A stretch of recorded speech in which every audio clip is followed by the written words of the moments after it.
یہ جو شعبان کے روزے ہیں تو یہ کب سے کب تک رکھنے چاہیے اور کتنے رکھنے چاہیے؟ شعبان کے روزے یہ ثابت بھی ہیں کہیں سے شعبان کے روزے؟ شعبان کے روزے شعبان کے روزے تو نبی پاک صلی اللہ علیہ وسلم کے حوالے سے صحیح حدیثوں کے اندر بخاری مسلم کے اندر موجود ہے ماشاءاللہ کہ نبی پاک صلی اللہ علیہ وسلم بکثرت شعبان کے روزے رکھتے تھے، حتیٰ کہ بعض اوقات شعبان کو رمضان سے ملا دیا کرتے تھے، تو اس کو اکثر پر محمول کیا کہ اکثر شعبان کے روزے نبی پاک صلی اللہ علیہ وسلم رکھا کرتے تھے۔ ایک حدیث پاک کے اندر عرض بھی کی گئی کہ آپ شعبان میں اتنے روزے رکھتے ہیں، تو دو وجوہات بیان کی۔ ایک وجہ یہ بیان کی کہ یہ رجب اور رمضان کے درمیان کا مہینہ ہے اور لوگ اس سے غافل ہیں، یہ سنن نسائی کی حدیث مبارکہ ہے۔ اس سے علماء نے شعبان کے روزوں کی فضیلت بھی ثابت کی اور رجب کے روزوں کی فضیلت بھی ثابت کی، اس لیے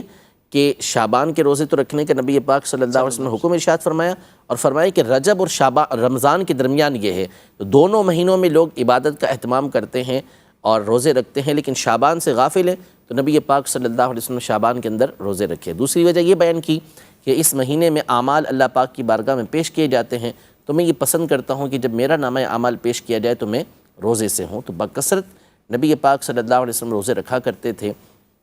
تو آپ جتنے چاہیں اس کے اندر روزے رکھیں، 1 رکھیں، 2 رکھیں، 3 رکھیں، 4 رکھیں،